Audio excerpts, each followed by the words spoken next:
à tous, j'espère que vous allez bien.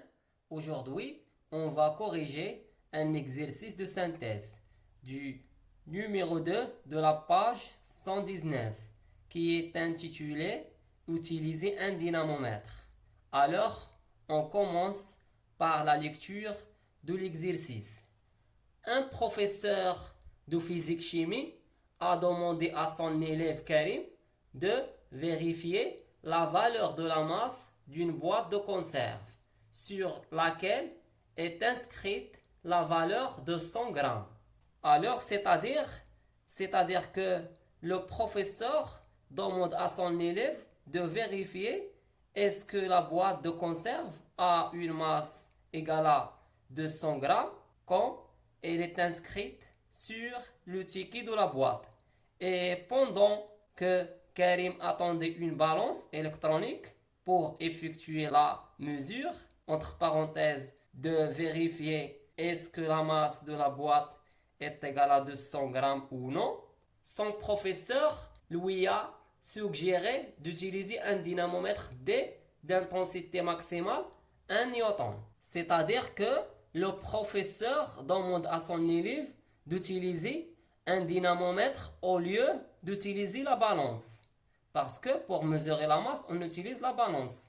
Mais le professeur demande à son élève Karim d'utiliser un dynamomètre. Et ce dynamomètre d'intensité maximale 1 newton. Ça veut dire qu'on ne peut pas utiliser ce dynamomètre pour mesurer une intensité supérieure à 1 newton. Sinon, le dynamomètre, il sera cassé. Alors, la question 1 propose un protocole expérimental permettant de déterminer la masse de la boîte de conserve. 2. Le dynamomètre proposé par l'enseignant, par le professeur, est-il convenable pour réaliser cette expérience ou cette mesure ou non, avec la justification. La correction. Question 1. Propose un protocole expérimental permettant de déterminer la masse de la boîte de conserve. Premièrement, qu'est-ce que c'est un protocole expérimental? Le protocole expérimental est un ensemble de règles et d'opérations à respecter pour que l'expérience soit exploitable ou pour réaliser l'expérience. Et elle comporte essentiellement les matériaux et les instruments de mesure qu'on va utiliser dans l'expérience et aussi elle comporte la démarche suivie au cours de l'expérience. Donc, protocole expérimental, les matériaux qu'on va utiliser dans l'expérience, tu disposes du matériau suivant. Dynamomètre, figure 1, comme indique la figure 1, support de fixation, la figure 2, pour fixer le dynamomètre. 3. La boîte de conserve, figure 3. On a la boîte de conserve de 200 grammes. Et la démarche suivie, 1. Fixe un dynamomètre réglé à 0 à un support. 2. Suspend la boîte de conserve au crochet du dynamomètre. La question 2. Le dynamomètre proposé est-il convenable pour réaliser cette mesure? Justifie.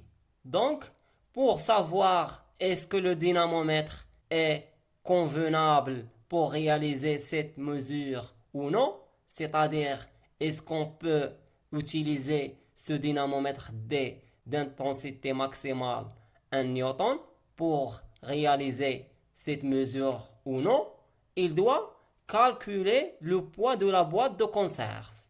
Donc, si le poids de la boîte est inférieur à 1 newton, on dit que le dynamomètre D est convenable pour réaliser cette mesure.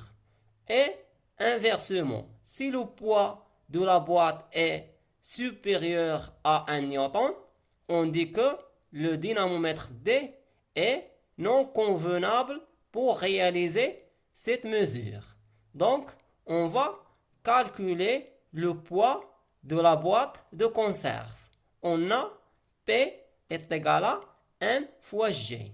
Et dans l'exercice, puisque cette expérience est réalisée dans la Terre, on va utiliser G de terre, la pesanteur de terre. Et on a M, la masse est égale à 200 grammes. On va convertir en kilogrammes, égal à 0,2 kg. Et J de terre est égal à 10 newtons par kilogramme. Application numérique, P est égal à 0,2 kg fois 10 newtons par kilogramme. Alors, le poids de la boîte, P est égal à 2 newtons. Finalement, puisque le poids de la boîte est égal à 2 newtons est supérieur à la valeur maximale 1 newton de dynamomètre D, alors le dynamomètre est non convenable pour réaliser cette mesure.